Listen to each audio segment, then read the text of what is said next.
This is Amplifying Autism, where every voice matters and every story shines. Join us as autistic authors, professionals, and trailblazers share their journeys, real stories, and real insight from those changing the world, one conversation at a time. I'm excited to have April Ratchford on the show today. April is an autistic occupational therapist, a writer, an executive contributor for Brains Magazine, and the host of a top-ranking podcast, Adulting with Autism, which is a vital resource for neurodivergent adults seeking validation, clarity, and practical tools for navigating adulthood. She started the podcast for her autistic son, and she didn't learn that she was autistic herself until much later in life. I first met April when I appeared as a guest on her podcast, and now I'm looking forward to continuing our conversation. April, I am so pleased to have you on the podcast today. It's great to see you again. Thanks for having me, Wendy. I'm excited to learn more about you.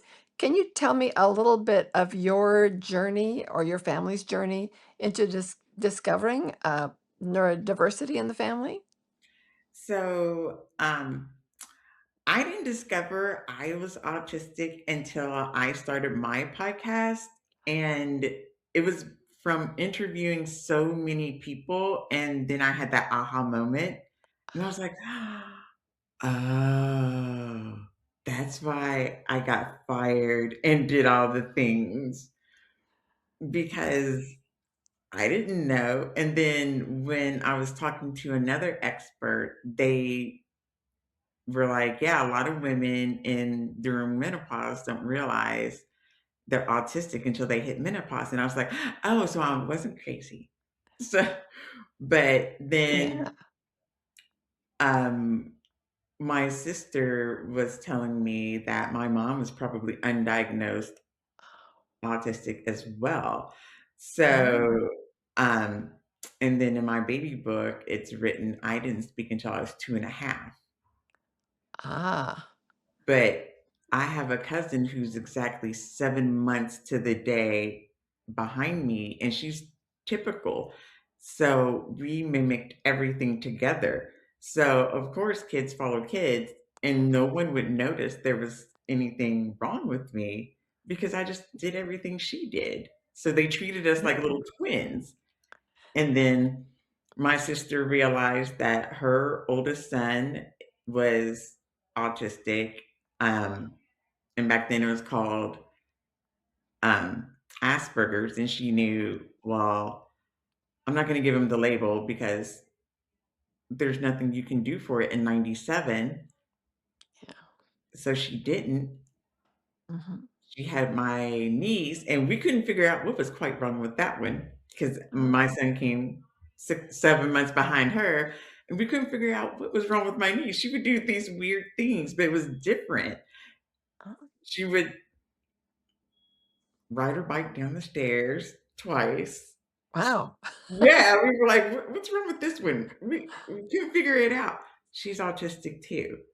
Ah. So mine then came of course, my son's autistic, and then we have a younger one who's an Audi. He's autistic Ah. and ADHD. And then Yeah. come to find out, my sister is also an Audi, autistic and ADHD, because she's now going through perimenopause. She goes, I don't know what's wrong with me. And I'm like, I bet you you're an Audi. So all of Yeah. us is probably a genetic component, but all of us are on the Mhm. spectrum. You know, we have that genetic component in our family too. And we didn't know, you know, but now looking back, it's nice to reframe it so it's not what's wrong with me or what's wrong with somebody, but oh, it's just a difference. You know, there's nothing wrong with you at all. No, it's just we're all like on the spectrum and we're all very Yeah. different and that's how we roll. You should see us Yes. at family gatherings. It's Uno will never be the same ever again. Oh, that sounds like a story. It is.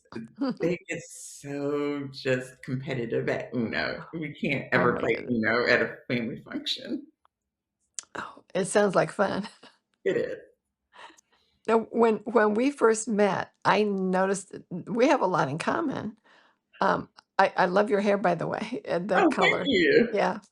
But not just that we both like colorful hair, but I wrote a 5-book series that is adulting while autistic, and then I found your podcast is adulting with autism. It's like we're both in the same mindset. I would love for you to tell our listeners about that podcast because they're going to want to follow you. So I created this podcast, particularly for my son when he came out of college. He bombed out of college and he was devastated because he couldn't figure out why his two older cousins were doing so well and he couldn't grasp college. And I was trying to find him supports in Kentucky and I couldn't find, and at the time I was driving all over Kentucky working and I was listening to podcasts and I couldn't find a podcast for parents. I couldn't find a podcast for him. And I got frustrated and I got mad. And my fiance at the time finally said, just freaking start a podcast. I was like, I don't know how to start a podcast. I don't know anything about that. I'm a healthcare worker. I don't like to talk. He just threw the mic at me and said, here, that's all you need to do. So I started a podcast and here I am. January 1st, it'll be 2 years and going on season 3.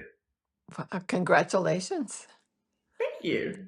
And it's such an important topic. I think it's really needed to have your voice out there, because, autism doesn't go away when people grow up. It does not. And Yeah. it's a much needed conversation because parents transition and they transition and it it gets messy. It gets messy. It does, doesn't it? When a lot of people are challenged with things that they look around and it looks like it's easy for everyone else, going to college, getting a job, relationships. And it's just not as easy for everyone. But that doesn't mean that there's anything wrong with them. If you've got a different way of looking at the world, a different way of problem solving and um, interpreting and perceiving the world around you, you're not necessarily going to be just like everybody else in the college or the workforce, are you? No, and I tell my son that all the time. Like, I was the first to go to college out of my sister and my cousins, and I was the last to graduate. Eh, But you did it, I did it.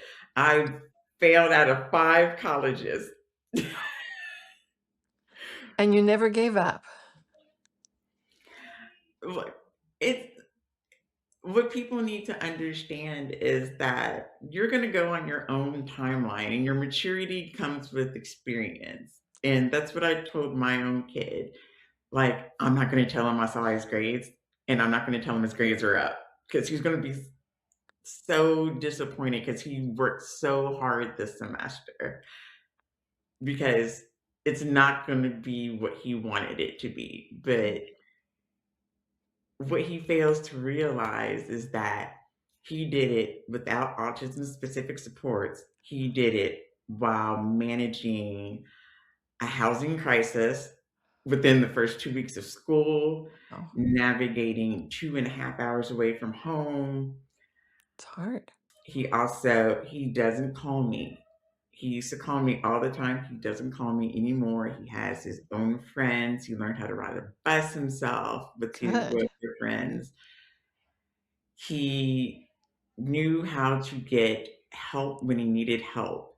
He knew how to trust his academic advisor when he said, this is too much. And so he made these decisions himself. And grades aren't always the end all be all. That's so true. Yeah, they put So, everything on the grades, but And that's what I like about Marshall. They saw, yes, is he on probation? Absolutely. But they saw the whole person. They saw, okay, we shouldn't have given this kid 2 writing classes in 15 hours. That was too much. Yeah. But he had the common sense to say, I need to withdraw out of these 2 classes before I completely bomb. Good for him. So, Knowing when to pivot. Yeah. yeah, so he listened to his advisor. He's going back for the spring. And they know he Good. can do it because they saw he took a 4-hour writing class in EKU and graduated with a B. And they're like, well, what if we had just given him one writing class versus a business communication on top of an English class? So they're Yeah. like, maybe we just gave him too much. So Yeah. Were there any specific, accommodations that would have been, more useful to him or that he did use that were useful? he was trying to, he got tutors. Good. Um, he was trying to do recordings for class because one of his teachers didn't speak English very well. And so he was Mm. using recordings. But then he noticed that the recordings weren't working. So what he did was take it upon himself to go to his professor and say, listen, I'm a visual kinesthetic audio learner. You have to show me how to do this. So his professor said, well, come to my office every week and I'll show you how to do it. Oh, And so that's he went to his great. professor every week to get help. And he was the only student the first week of class that did this. He was a freshman in a class full of juniors and seniors. Wow. So he felt like he was behind, and he probably Mhm. was, because it's a CIT course. He'd never taken one, but he got a C out of it. He kept up. Good.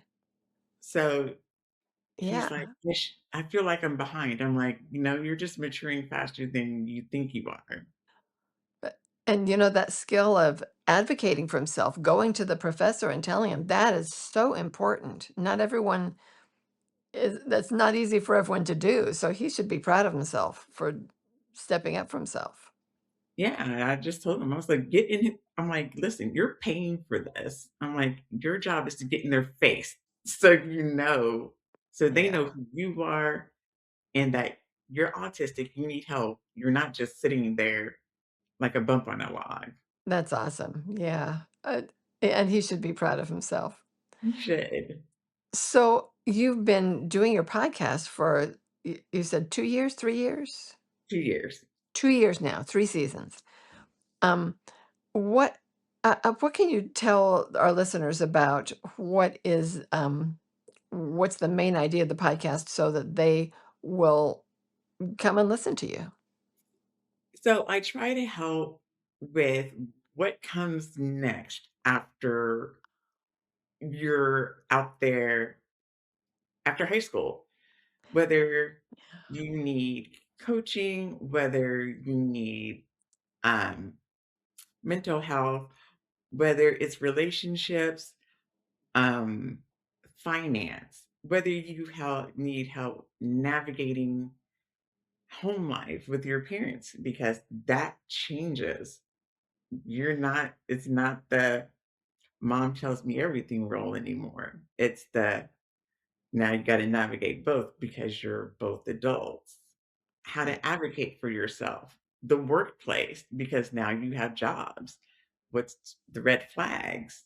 Because there are red flags in jobs. Travel, which you can do to travel on your own. I try to kind of cover it as what would my kid need and what would I want if I was in my 20s coming out of school, and yeah, what would I listen to help me out between the ages yeah. of 18 and 34. That's brilliant because there's such a need for that. So I'm glad that you're out there and you've been out there long enough that if people start listening, they can go back and listen to your past episodes and get caught up. I try, but those early episodes are rough. We I think we all understand that when we start something new, we're not perfect the first time out of the box. And I've listened to podcasts also where I go back and listen to the first ones, I go, "Oh, he learned a lot." And we are all learning a lot. Next, I'd like to ask if you have any new projects you want to tell us about, or if there's any question that you wished that I had asked you that I didn't ask you yet. Actually, I have a guest coming up in January, a big guest. Oh, The author JD Barker asked to come on my podcast because wow. he is autistic. He's late diagnosed. Uh-huh. And I asked him because he's this big author. I was like, how did you know you were autistic? And Yeah. the big thing, the takeaway from him was it's never too late to follow your dream because he started out in finance and as a ghostwriter and Wow. then started pairing with James Patterson Oh, until he, wow. started all these books. So Well, that's amazing. That's quite a guest you've got there. I'm gonna be listening to that one, you better believe it. I'm excited about that one. Yeah, that's exciting. So, a lot of our listeners either have just found out that they're autistic or they're suspecting they think they might be autistic. What words of wisdom or encouragement or advice would you have for people who are where you were a few years ago when you didn't know that you were autistic? And from where you are now, what can you tell them as they're coming along? Um, Lean into it. Like, there's nothing wrong with you. It's just like that aha moment. You may have a chip on your shoulder a little bit because if you had had the supports when you were younger, you may have done better. But that doesn't compare to all the life experience that you lived. So it's like a catch 22. I love the lean into it. It's like this is who you are. Don't don't hide from it. Yeah, I mean, if you're a Gen Xer, you're just going to lean into it anyway because we're just Oh, raw like that. But oh my goodness, yes. if you're a Yeah. millennial, y'all are a little mushy. And yes, I know that it's in this realm of governments, it's not always safe to unmask, but Oh, sadly, true. find your space in your people. You you just know who your people are. It for whatever reason, you just find your tribe and you can unmask. Oh, that's wonderful. And they're out there, people who like the person behind the mask, people Mhm. who think that you're charming and delightful just the way you are. It may not be the people that you've known in the past, but your people are out there. I love that advice. That's great. Is there anything else that you want to add to that? Um, if there's something you want to do, just do it. You're not going to do it perfectly and it's going to be messy, but it's never too late. I love that. That is such excellent advice. Do it. It'll be messy, and it's never too late. And I will attest to it's never too late. As the boomer in the room, it is never too late to start something new. Thank you for sharing that. Now, I know people are going to want to follow you and maybe reach out to you. What's the best way for someone to get in touch with you? So, because I'm elderly and I can't keep up with all my websites, I have a link tree. So if you go to Wow. Linktree and hunt down Adulting with Autism, it has all my socials linked on there and how to Oh, find me. well, So, that's brilliant. I'm gonna have to learn about that. Okay, and we're gonna put that into the show notes so that people can just find you easily. Um, Thank you so much for being here, April. It has just been so much fun sharing this conversation, and I really am excited about what you're doing with your podcast and with adulting with autism. It's an important mission that you've taken on, and I'm glad you're doing it. thank you so much and thank you for having me. It's been a joy. What a pleasure it was to reconnect with April Ratchford and learn more about her podcast, Adulting with Autism, and her advice for young autistic folk navigating adulting, self-advocacy, college, and work.